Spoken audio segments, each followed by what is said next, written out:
Bagaimana kalau kita mengatakan dia maha ada, kalau dia nggak pernah ada? Mm-mm. Dia nggak memunculkan sesuatu yang ada. Sama dengan kita. Kita bisa menghayal nih, Mas Hendra. Bisa menghayal, oh saya punya rumah begini, bla bla bla bla bla. Tapi kalau nggak ada, apa yang dilihat kemudian oleh panca indera kita? Apa yang kemudian didengar oleh suara kita? Tuhan, ngapain sih kamu ciptakan kehidupan? Kamu ciptakan, kamu pelihara, kamu matiin gitu. Terus untuk apa sebenarnya? Ya, untuk diriku. Untuk diriku supaya aku melihat diriku. Seperti kamu menciptakan cermin untuk apa? Kan untuk melihat dirimu. Ya. Memang kamu nggak bisa melihat dirimu. Kita kan bisa melihat diri kita. Maka diciptakanlah cermin. Kita menciptakan cermin untuk melihat diri kita. Nah, maka semesta kemudian menciptakan beragam makhluk yang tak terbatas. Untuk apa? Untuk menunjukkan ketak terbatasannya.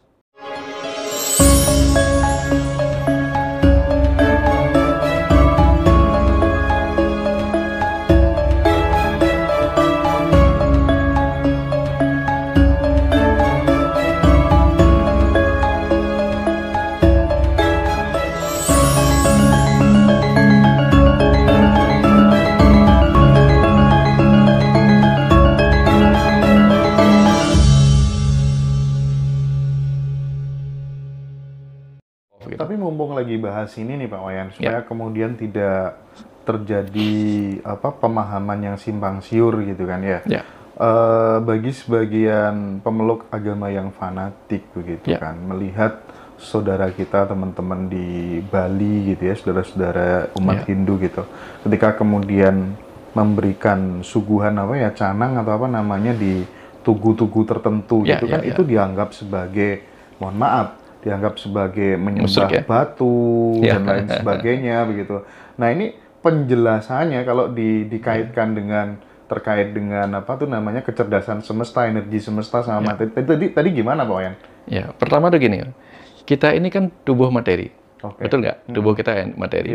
Tapi kita hidup kalau punya energi dan ada kecerdasan sebagai sang ruh, betul nggak? Nah, ini tiga, trinitas dalam diri kita. Tapi ketika tubuh materi kita lagi drop energinya, kita butuh energi nggak? Butuh ngecas. Bukan. Butuh energi. Butuh energi kan kita makan. Oh iya, oke. Itu contoh. Kalau kita pakai HP, kamera atau apa, ketika dia bisa hidup kalau ada energi dalam baterai. Listrik. Kalau drop, kita butuh cas nggak? Charger. Butuh cas. Berarti itu sama dengan charger gitu? Ngecas. Nah, bayangkan sekarang, Bali itu, kan lingkungan Bali itu kan lingkungan yang terdiri dari 5 macam. Yang disebutnya Panca, Maha, Buta. Buta itu artinya material. Panca 5, Maha 5 materi utama yang berupa apa? Padat, air, kemudian api, panas, kemudian ada udara, dan ada ruang kosong. Nah, itu kan materi semua. Kan ada saatnya materi itu ngedrop energinya. Nah, karena dia disebut buta, buta juga artinya materi, buta juga artinya kegelapan. Bagaimana cara menghilangkan kegelapan? Kecuali dengan memberi cahaya, betul nggak? Nah, warna-warni bunga itu adalah warna-warni energi cahaya. Cahaya ya, warna-warni di canangnya itu ya. Makanya kalau hidup kita mau bergairah kan kita pakai warna-warni. Betul. Betul nggak? Waduh. Nah, makanya canang itu, sesajen warna-warni, itu tujuannya apa? Menghilangkan kegelapan dengan energi cahaya. Sesederhana itu sebenarnya. Dan kita tahu materi itu kan di mana-mana. Ada materi pada pohon. Nah, kita kan sama pohon itu kan sangat tergantung. Kalau bumi menjadi gurun, kita dapat oksigen dari mana? Nah, dan dia kan butuh energi juga. Tapi dia dapat energinya dari mana? Dari air, dari cahaya matahari. Tetapi kita kan butuh rasa ungkapan terima kasih dari kita juga. Dalam ajaran Jawa di Bali kan dikenal manusia adalah alam semesta kecil, buana alit, betul nggak? Iya, jagat alit dulu. Jagat alit. Ya. Nah, pohon itu mendapatkan energi dari jagat agung, dari bumi, berupa air, berupa cahaya matahari, berupa udara. Akan lebih bagus lagi kalau dia mendapatkan dari jagat alit manusia, yang memberikan persembahan cinta melalui sesajen dan sebagainya. Tapi bukan berarti kita memuja dia, bukan. memuja itu enggak. Manusia tetap ditempatkan, menurut di Hindu itu tetap ditempatkan di atas. Karena tumbuh-tumbuhan dianggap hanya memiliki tenaga, bayu. Kalau hewan memiliki bayu dan sabda, dianggapnya demikian. Artinya cuma memiliki tenaga dan suara.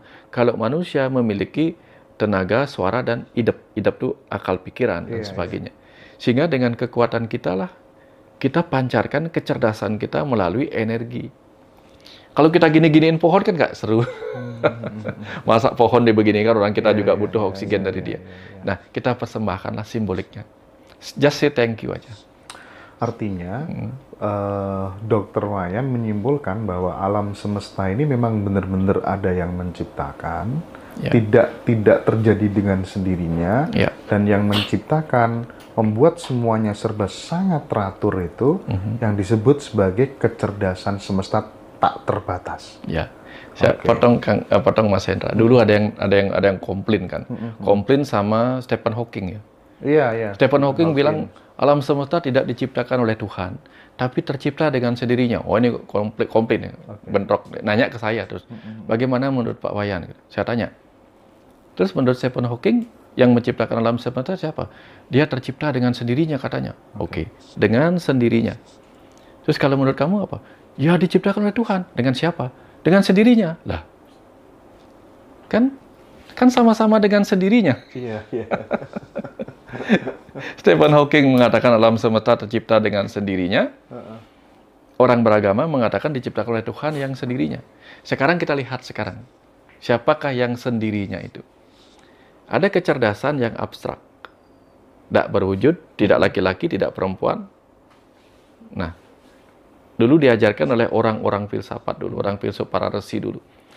Tuhan itu tidak basah oleh air, tidak kering oleh angin. Saya tanya sekarang, kecerdasan itu basah oleh air nggak? Nggak. Kering oleh angin nggak? Nggak. Terbakar oleh api nggak? Nggak. Ada di mana-mana? Iya. Betul kan? Iya. Nah, sekarang kecerdasan itu menunjukkan kemampuan jadi energi. Energi memadat jadi materi. Lalu materi itu siapa? Energi itu siapa? Kecerdasan itu siapa? Kan itu sendirinya. Jadi sumber dari segala sumber itulah kecerdasan semesta tanpa batas. Ya, dan itu sendirinya kan? Sendirinya. Sekarang dengan sendirinya. Ya. Ya, sekarang saya ini ngomong. Yang ngomong ini siapa? Kalau dibilang roh saya yang ngomong, kan jadi mistis jadi. Yang ngomong saya. Tapi kan saya nggak bisa ngomong kalau roh saya nggak ada. Mati saya. Atau kalau roh saya ada, saya nggak punya energi ngomong, ya saya nggak bisa ngomong. Atau saya punya energi, punya roh, tapi nggak punya tubuh. Ini aja misalnya serak itu nggak bisa ngomong kan kita. Artinya apa? Yang sendirinya ini adalah 3 hal. Jadi semesta ini, baik dia bentuk materi, energi, dan kecerdasan, itu kan dia semua. Kalau sudah dia semua, berarti semua ini adalah dia sendirinya. Terus sudah demikian kan, siapa lagi yang bukan dia kan begitu. Nah ini bahasa sederhananya. Gitu. Sehingga ketika kita mau menghadap di sana, saya lihat tembok, saya lihat ini, itu siapa? Ada materi semesta menjadi tembok, wah itu dia. Saya menghadap ke sana, itu dia. Maka di Islam, kemanapun engkau menghadap, melihat wajahnya. Itulah wajahnya. Iya sih. Relevan ya. Sederhana itu kan. Tapi muncul pertanyaan begini dalam benak saya gitu ya. Ketika kemudian tadi kita bicara soal awal mulanya adalah, kalau tadi Pak Wayan kan kupas semuanya sampai ketemu kekosongan gitu kan ya. Dan akulah yang mengisi kekosongan itu. Ketika kemudian awalnya berasal dari sebuah kekosongan atau kasunyatan atau apa namanya gitu. Terus fungsi dari penciptaan itu, manfaatnya, gunanya itu untuk apa sebenarnya Pak Wayan? Iya. Gini. Saya sebenarnya seorang penyanyi juga nih, Mas Hendra. Ya. Pernah dengar lagu saya? Belum. Tapi percaya bahwa saya seorang penyanyi kalau nggak pernah dengar lagu saya? Iya, enggak sih. Enggak percaya. Bagaimana kita percaya bahwa dia Sang Maha Pencipta kalau nggak pernah mencipta? Iya sih, benar. Bagaimana kalau kita mengatakan dia Maha Ada kalau dia nggak pernah ada? Dia nggak memunculkan sesuatu yang ada. Sama dengan kita. Kita bisa menghayal nih, Mas Hendra. Bisa menghayal, oh saya punya rumah begini, bla bla bla bla bla. Tapi kalau nggak ada, apa yang dilihat kemudian oleh panca indera kita? Apa yang kemudian didengar oleh suara kita? Dengerin saya nyanyi ya, pemirsa semua nih dengerin saya nyanyi, saya bisa nyanyi lagunya bisa merdu mengalahkan semua orang, dengerin aja. Lalu saya diam, saya nggak ngomong, nggak nyanyi, kedengeran nggak suara saya semerdu apa? Kan nggak mungkin. Maka Sang Maha Pencipta kemudian menunjukkan bahwa saya adalah energi suara. Salah satu kemampuan saya adalah menunjukkan energi suara. Maka saya ciptakan manusia, kamu dengan pendengaran, untuk melihat kemampuanku bermanifestasi sebagai energi suara. Aku adalah kecerdasan semesta yang menunjukkan kemampuanku menjadi energi cahaya. Maka aku ciptakan mata padamu, untuk melihatku sebagai cahaya. Tapi kalau cahaya aja hanya lewat, nggak ada tempat yang memantul, kita nggak melihatnya. Maka dia siapkan juga materi-materi, tempat cahaya memantul ke mata kita, baru kita bisa melihat. Kebayang maksudnya? Jadi semua ini seperti itu. Makanya dulu saya pernah nanya, Tuhan, ngapain sih kamu ciptakan kehidupan? Kamu ciptakan, kamu pelihara, kamu matiin, gitu. Terus untuk apa sebenarnya? Ya, untuk diriku. Untuk diriku, supaya aku melihat diriku. Seperti kamu menciptakan cermin, untuk apa? Kan untuk melihat dirimu. Ya, memang kamu nggak bisa melihat dirimu, kita kan bisa melihat diri kita. Maka diciptakanlah cermin, kita menciptakan cermin untuk melihat diri kita. Nah, maka semesta kemudian menciptakan beragam makhluk yang tak terbatas. Untuk apa? Untuk menunjukkan ketak terbatasannya. Ada yang bisa begini, ada yang bisa begini, ada yang bisa begini, ada yang bisa begini. Gitu. Tapi kalau satu orang aja menguasai semuanya, yang lain nggak menguasai semuanya, nggak bisa hidup. Seperti itu. Nah, tetapi kenapa ya definisi Tuhan sebagai sebuah kecerdasan semesta yang tak terbatas, seperti yang ditemukan oleh Dr. Wayan itu tidak diajarkan di agama-agama kita yang diakui gitu ya, ada 6. Sebenarnya bukan yang paling benar, yang mampu diakomodir oleh pemerintah, lebih tepatnya mungkin begitu gitu ya.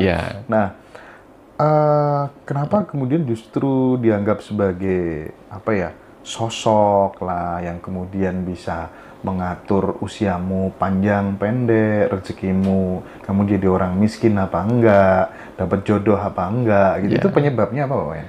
Ya, karena kita sosok. Karena kita sosok, maka kita membutuhkan sosok yang lebih tinggi. Ya, kalau kita bukan sosok, mungkin kita nggak butuh sosok lagi kan. Kalau kita hanya kecerdasan, maka kita nggak perlu apa-apa lagi untuk mengenali diri kita. Nah, contoh nih misalnya, kenapa kita butuh HP, butuh kamera, untuk menyimpan apa yang kita lihat. Tapi kan dulu kita menyimpannya di sini. Tapi apa yang tersimpan di sini kan nggak bisa diketahui oleh orang lain. Maka kita ciptakan sesuatu yang bisa menyimpan apa yang kita lihat dan bisa kita tunjukkan pada orang lain. Nah, hal yang sama terjadi. Seseorang itu membutuhkan simbol-simbol. Nah, misalnya itu begini. Ketika saya katakan nasi goreng, itu misalnya. Mas Hendra pasti punya bayangan nasi goreng. Gitu. Ketika saya katakan nebosi, punya bayangan enggak? Enak loh nebosi itu. Kan susah membayangkan. Maka kita membutuhkan sesuatu. Ya, sesuatu untuk kayak gini loh maksudnya. Nebosi itu begini jenis makanannya. Nah, artinya ketika kita membicarakan Tuhan yang tak terpikirkan, namanya juga tak terpikirkan, sementara kita harus memusatkan pikiran padanya. Nah, itulah kemudian dia menjadi itu tadi. Menjadi sehingga muncul teologi. Nah, inilah yang kemudian kalau di ajaran Hindu sendiri, Kang Mas Hendra ya, Tuhan itu tidak disebut sebagai sebuah nama, dia disebutnya Tat. Mungkin di Islam menjadi Zat, mungkin ya. Dia Tat.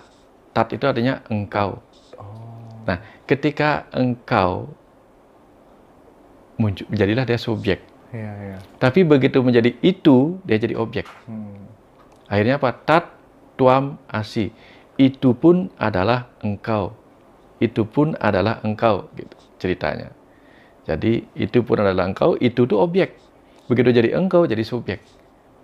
Jadi sesungguhnya dia boleh menjadi objek, dia boleh menjadi subjek. Cuman kalau kita katakan objek, akhirnya kita mengolah dia. Tapi kalau kita jadikan dia subjek, maka kita yang diolah oleh dia. Nah ini, pilih yang mana gitu.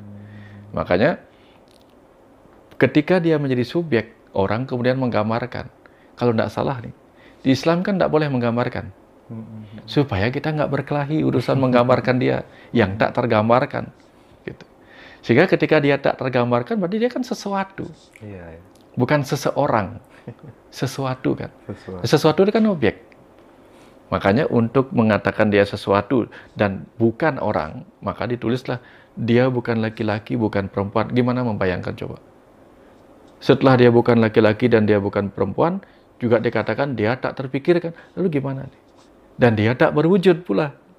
Nah, bisa nggak membayangkan Tuhan yang tak berwujud, sekaligus tidak laki-laki, tidak perempuan, tidak basah oleh air, tidak kering oleh angin? Ya, dia adalah maha besar, sekaligus juga maha kecil, kan susah. Apa yang kemudian kita jadikan kata untuk mewakili semua sifat itu? Tapi begitu saya dikasih kecerdasan, akulah kecerdasan semesta. Aku kecerdasan. Tinggal pilih yang mana. Aku sebagai subjek, apa kecerdasan sebagai objek. Di situ kemudian saya paham. Saya abaikan akunya, saya fokus pada objek. Dia atau itu sebagai kecerdasan. Saya cocokkan. Ternyata iya, kecerdasan semesta itu tidak basah oleh air. Tidak kering oleh angin, tidak terlukai oleh senjata. Dan bahkan tidak terpikirkan. Apa sih kecerdasan itu? Ada tapi nggak bisa dipikirkan. Tapi kita bisa melihat kebenarannya. Contoh nih kebenarannya. Kalau kita melihat bunga di setiap ciptaan, kita kan jadi kagum. Coba nih misalnya, ini ada bunga bougainville, ada warna-warni yang berbeda. Pertanyaannya begini, tanahnya sama, air yang dipakai nyiram sama, udaranya sama, cahaya mataharinya sama, tapi bagaimana bisa menciptakan bunga-bunga berwarna-warni berbeda? Tuhan bekerja sebagai sosok apa?